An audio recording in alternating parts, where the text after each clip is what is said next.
வணக்கம். 63 நாயன்மார்களை பற்றி பார்க்க இருக்கோம். அதில் கண்ணப்ப நாயனார் பற்றி பார்க்கலாம். கண்ணப்ப நாயனார் தொன்மை வாய்ந்த நாயனார், அதாவது பழமையானவர் அப்படின்னு சொல்கிறாங்க. மூவர் முதலி என்று சொல்லப்படும் சம்பந்தர், அப்பர், சுந்தரமூர்த்தி சுவாமிகள் இவங்களுக்கெல்லாம் முன்னாடியே அவர் வந்துட்டார் அப்படின்னு சொல்கிறாங்க. இவர்கள் மூவருமே அவரை பற்றி பாடியிருக்காங்க. ஸ்ரீகாலத்தி மலையை பற்றியும் பாடியிருக்காங்க. இப்போது அவருடைய வரலாறு சொல்கிறதுக்கு முன்னாடி ஒரு சின்ன கதை. பஞ்ச பாண்டவர்கள் அப்படின்னு தெரியும்ல. பஞ்ச பாண்டவர்களில் அர்ஜுனன் மிகச்சிறந்த வில்வித்தை வீரன் அப்படின்னு சொல்லும். அவர் என்ன நினைக்கிறாரு, இந்த கௌரவர்களை எப்படியாவது தோற்கடிக்கணும், குருஷேத்திர போரில் நம்ம ஜெயிக்கணும் அப்படின்னு நினச்சிட்ருக்கும்போது கிருஷ்ண பரமாத்மா அவருக்கு ஒரு உபதேசம் கொடுக்குறாரு. சிவபெருமானை நோக்கி கடுமையான தவம் புரிந்தால் அவரிடம் உள்ள பாசுபதா அஸ்திரம் என்ற மகா சக்தி வாய்ந்த அஸ்திரத்தை பெறலாம் அப்படின்னு சொன்ன உடனே அதுக்கு உண்டான இடத்தையும் சொல்கிறார். மூங்கில்கள் அடர்ந்த காடு ஸ்ரீவேணுபுரம் அப்படிங்கிற ஒரு இடத்துல நீ போய் தவம் புரியலாம் அப்படின்னு சொல்கிறாரு. அவரும் அப்படியே போகிறாரு. அந்த மூங்கில் வனத்தில் வேடர்கள் கூட்டம் அதிகமாக வசித்து வராங்க. வேடர்கள் அதிகமாக அங்கே இருக்கிறாங்க. அவர் ஒரு மூங்கில் மரத்தடியில் அக்னி வளர்த்து அதன் நடுவே ஒரு காலில் நின்று தன் இஷ்ட தெய்வமான சிவபெருமானை வணங்குறார். அப்போது இந்த செய்தி துரியோதனனுக்கு எட்டி போயிடுது. அவன் காதுக்கு போய் சேருது, இவன் தவம் புரியறான் அப்படின்ட்டு. உடனே அவனுக்கு பயம் வந்துட்டுது. மூசாசுரன் அப்படின்னு ஒரு அசுரனை கூப்பிட்டு அவன் சொல்கிறான், அர்ஜுனோட தவத்தை களைச்சுடு, அவன் தவம் பண்ணக்கூடாது, ஏற்கனவே அவன் வில்வித்தைகளில் சிறந்தவன், அவனை வெல்லுறது ரொம்ப கஷ்டம், ஆனால் இன்னும் தவம் புரிந்து நிறைய வரங்கள் வாங்கிட்டான்னா நம்மளால் அவனை ஜெயிக்க முடியாது அப்படின்னு சொல்லிட்டு மூசாசுரனை அனுப்புகிறான். இந்த மூசாசுரன் என்ன பண்ணுறான், ஒரு பன்றி உருவெடுத்து உண்மையபடி அர்ஜுனன் மீது பாயறான். அர்ஜுனனுக்கு கோபம் வந்துட்டுது. நாணை பூட்டி அம்பு ஒன்று எய்த அந்த அம்பு பன்றியோட பக்க விழாவில் போயிட்டு குத்தி நிற்கிறது. அதே சமயத்தில் இன்னொரு அம்பும் படுவேகமாக பாய்ந்து மற்றொரு விழாவில் பாய்ந்து குத்தி நிற்கிறது. இரண்டு அம்புகளுமே ஒரே நேரத்தில் ஒரு சேர பன்றியை குத்தி நிற்கிறது. அந்த அம்பை எய்தவர் வேறு யாரும் இல்லை, சிவன் தான். சிவன் அர்ஜுனன் தவத்தை மெச்சி அவனை காக்கும் பொருட்டு ஈசனே வேடர் ஊரு தாங்கி வந்திருக்கார். அடிபட்ட பன்றியோ கீழே விழுந்து உயிரை விட்டுடுது. அப்போ இந்த அர்ஜுனனுக்கும் வேடருக்கும் ஒரு சின்ன தகராறு வருது. பன்னியை கொன்றது யார், பன்னி யார் கொன்னா, யாரோட அம்பில் பன்னி இறந்து விட்டுறது அப்படின்னு சொல்லிட்டு அவங்க ஒரு டிஸ்கஷன் போடுறாங்க. ஈசன் நானேத அம்புதான் பன்றி உயிரை எடுத்து விட்டுறது என்று ஆணித்தரமாக சொல்கிறார். அர்ஜுனனுக்கு கடும் கோபம். இந்த காட்டு வேடனுக்கு இவ்வளவு திமிரா அப்படின்னு வேடனிடம் போர் புரிய போகிறான். அடைச்சு நோர்க்க போகிறான். ஆனாலும் வந்தது ஈசன்னு அர்ஜுனனுக்கு தெரியாது. அவனை ஜெயிக்கிறது கொஞ்சம் கஷ்டமாக இருந்தது அர்ஜுனனுக்கு. உடனே அக்னி பகவானை பிரார்த்திக்கிறான். அக்னி பகவானை பிரார்த்தித்து மகாசக்தி வாய்ந்த காண்டீபம் அப்படிங்கிற ஒரு வில்லை பெற்று வேடன் மீது தொடுக்கும் சமயத்தில் இந்த வேடன், சிவனான வேடன் என்ன பண்ணுறாரு, அந்த நாணை முறிச்சிடுறார், உடைச்சிடுறார். இது கண்டு இன்னும் ஜாஸ்தி கோபம் வந்துடுது. அதிகமான கோபம் வந்த உடனே அந்த அர்ஜுனன் வேடன் தலையில் வில்லால் பொட்டுன்னு அடிச்சுடுறார்.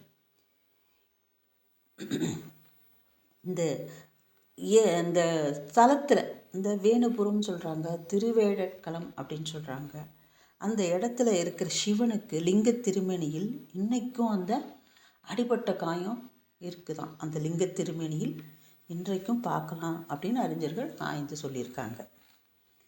இறுதியில் ஈசன் தன்னை வெளிப்படுத்துகிறார். அர்ஜுனன் அவர் காலடியில் நெடுஞ்சாண்டையாக விழறார். ஐயா மன்னிச்சுடு, வந்தது ஈசன் எனக்கு தெரியாது, எனக்கு முக்தி கொடுங்கோ அப்படின்னு கெஞ்சுறாரு. சிவன் என்ன பண்ணுறாரு, நீ வந்தது நீ உன்னோட போர் பயிற்சியெலாம் ரொம்ப சிறப்பாக இருக்குது அப்படின்னு பாராட்டி அவருக்கு அந்த பாசுபத அஸ்திரத்தை பரிசாக கொடுக்குறாரு. அந்த உடஞ்சி போன அந்த காண்டிபத்தையும் மீட்டு கொடுத்துட்றாரு.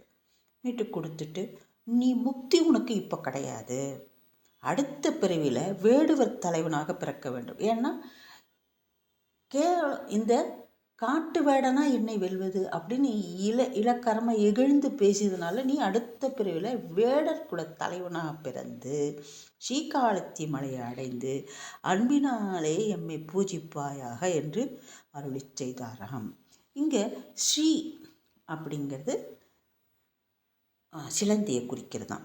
காலம் அப்படிங்கிறது நாகத்தை குறிக்கிறது தான். அத்தி என்பது யானையை குறிக்கிறது தான். இம்மூவரும் வழிபட்டதால் ஸ்ரீகாலத்தி மலை என்று பெயராயிற்றான்.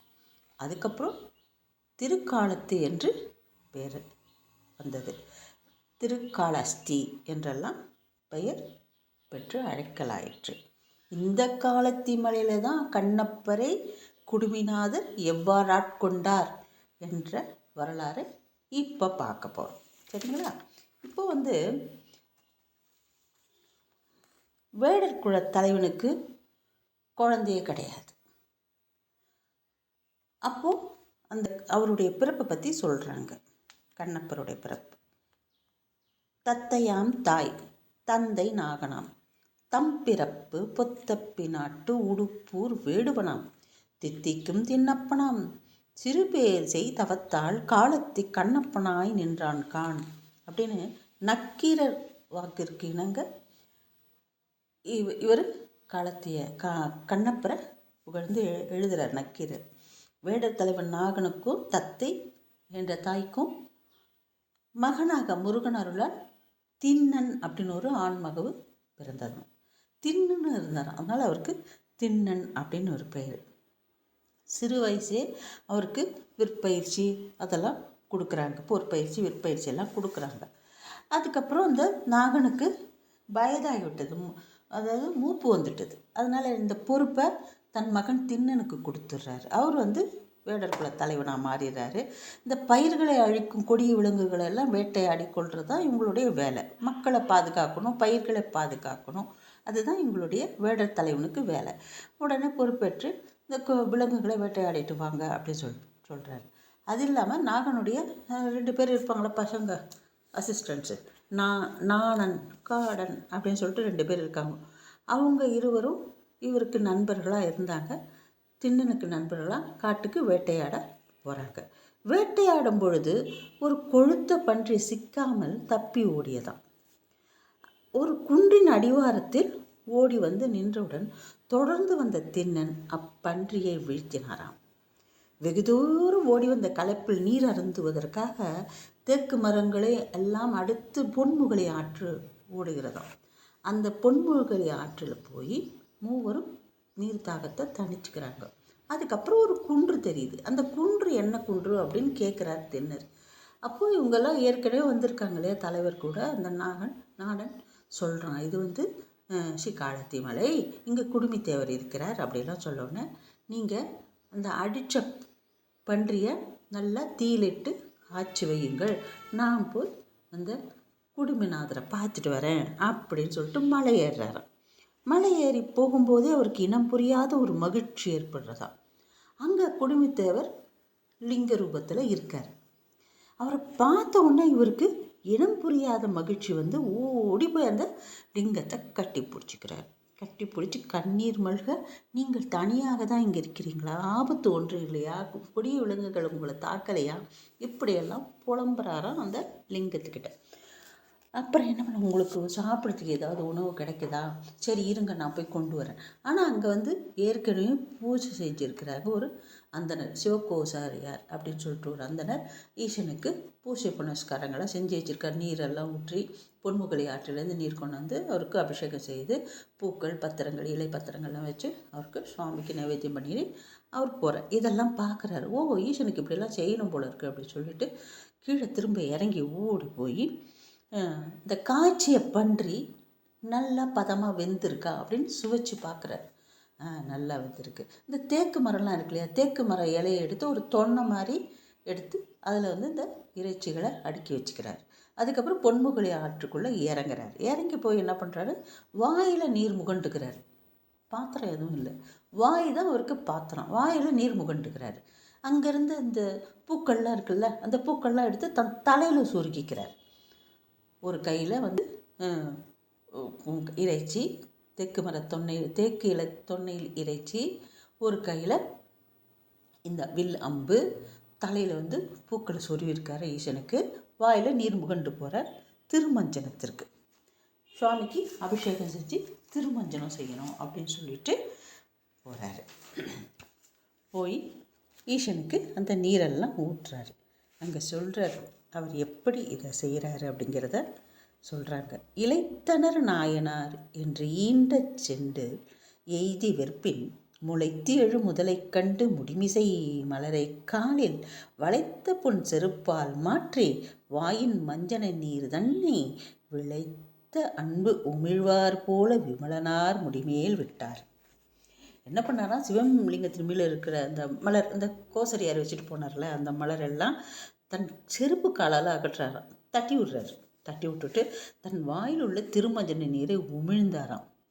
இது எப்படி இருந்தது அந்த குடுமித்தேவருக்கு இந்த உமிழ்நீர் அபிஷேகம்? உச்சி குளிர்ந்து போச்சான். கங்கை நீர் அபிஷேகம் கூட அவருக்கு அப்படி இல்லையா, அந்த உமிழ்நீர் அபிஷேகம், கண்ணப்பருடைய உமிழ்நீர் அபிஷேகம் ஊற்றி குளிர்ந்து போச்சு. அந்த செருப்பு காலால் அவர் மேலே படுறது எப்படின்னா, முருகனுடைய திருவடி, சிறிய திருவடி அவர் எட்டு வதைக்கிற போது ஒரு இன்பம் ஏற்படும்ல, அந்த இன்பம் அவருக்கு இப்போது ஏற்பட்டு விட்டதாம். இப்படி சொல்கிறாங்க. தன் தலையில் சொரியிருந்த பூக்களை அப்படியே வளைஞ்சி ஈசன் மேலே கொட்டுறாரு. கொட்டிட்டு அதுக்கப்புறம் என்ன சொல்கிறாரு, இந்த பாட்டில் தான் சொல்லுது. அப்புறம் பொன் செருப்பால் மாற்றி வாயின் மஞ்சன நீர் தண்ணி விளைத்த அன்பின் உமிழ்வார் போல் விமலனார் முடிமேல் விட்டார். தண்ணி விட்டோன்னா பூவை கொட்டுறாரு. பூவை கொட்டிட்டு உடனே சாப்பிட்றதுக்கு அந்த இறைச்சிகளை பரிமாறுகிறார். பரிமாறி சாப்பிட வைக்கிறார். சாமி தனியாக இருக்கே அப்படின்னு சொல்லிட்டு இரவெல்லாம் காவல் காக்கிறார். இறைவனுக்கு பாதுகாப்பு வேண்டி வில்லை ஏந்தி காவல் இருந்தார் இரவு முழுவதும். எந்த விலங்குகளும் வந்து ஈசனை அடிச்சிடக்கூடாது அப்படின்ட்டு. பொழுது விடிந்ததும் சுவாமிக்கு பசிக்குமே அப்படின்னு சொல்லிட்டு கீழே ஓடி போகிறார். வேட்டையாடி இறைச்சி அதே மாதிரி அடித்து பக்குவமாக அதை சுட்டு எடுத்து இதே மாதிரி வாயில் நீரை முகந்து கொண்டு தலையில் பூக்களை சொருக்கி கொண்டு தேக்கு இலையில் இறைச்சியை எடுத்துக்கொண்டு வரார். இதுதான் இவருடைய வழக்கமான செயல். எப்பவும் போல் இந்த சிவகோசரியார் வந்து பூஜை பண்ணுவார்ல, அவர் வந்து இதெல்லாம் பார்க்குறாரு. இது என்ன, இது ஈசனுக்கு இறைச்சியெல்லாம் படைச்சிருக்காங்க, யார் அது இந்த மாதிரி அனாச்சார வேலைகளை செய்வது, அபச்சாரம் அப்படின்னு கத்திக்கிட்டே அந்த இறைச்சிகளெல்லாம் நல்லா சுத்தப்படுத்தி விட்டு அந்த இடத்த சுத்தப்படுத்தி திரும்பவும் பொன்முகலி ஆற்றில் போயிட்டு ஆற்று நீரை முகண்டு வந்து ஈசன் தலையில் கொட்டி அதுக்கப்புறம் அபிஷேக ஆராதனை அந்த பூக்கள், பத்திரங்கள், இலைகள் இதெல்லாம் வச்சு அவருக்கு பூஜை புனஸ்காரம் பண்ணிவிட்டு யாரை இப்படி செஞ்சாலும் புலம்பிக்கிட்டே போகிறாராம். இதுவே வழக்கமாயிட்டது. இவர் வந்து இப்படி பண்ணி பூஜை பண்ணிட்டு போனோன்னு திருப்பி சின்னன் வந்து இதே மாதிரி வாயு உமிழ் நீர் அபிஷேகம் பண்ணி அதுக்கப்புறம் பூக்கள்லாம் சூட்டி அதுக்கப்புறம் அவர் இறைவனுக்கு இறைச்சியை ஊட்டுறது, இப்படியே இவருக்கு வழக்கமாக 4-5 நாட்கள் இப்படி தான் கலந்தது. சிவகோசரியார் புலம்பி தீர்த்தார். யார் இது போன்ற அனாச்சார வேலைகள் எல்லாம் செய்வது அப்படின்னு திட்டி தீர்த்தாராம். இறைவன் வந்து அன்றிரவு கனவுல தோன்றுகிறார்.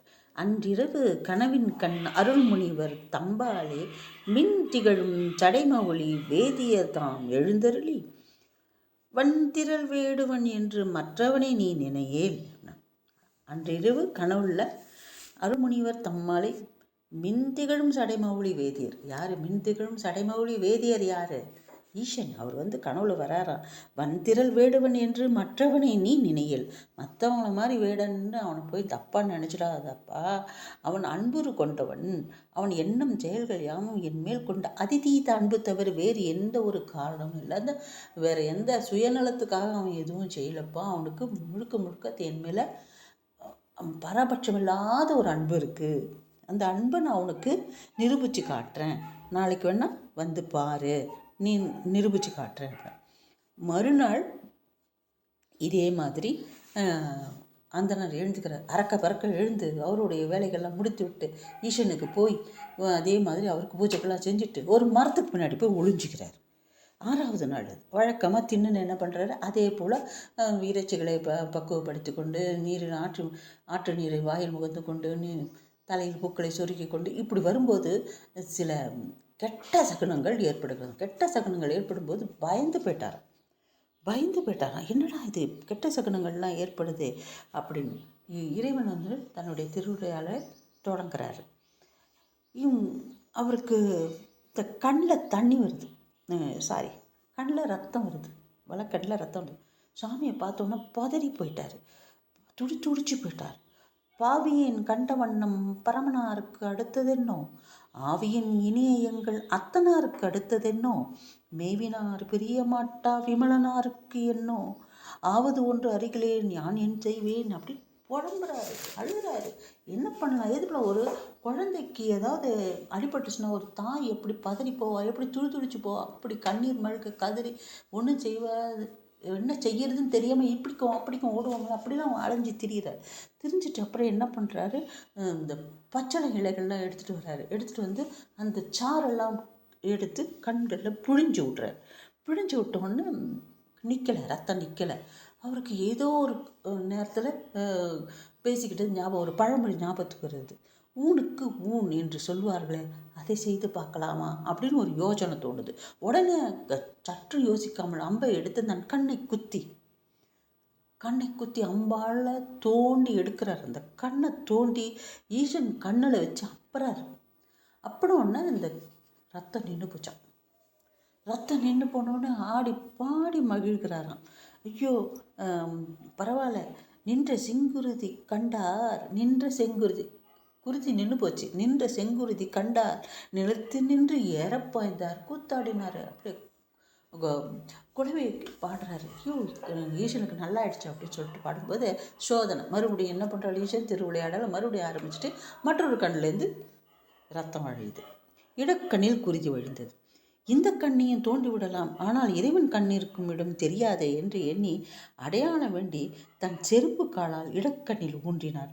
அம்பை எடுத்து தன் கண்ணை பிடுங்க ஆயத்தமானார். இறைவனுக்கோ பொறுக்கவில்லை.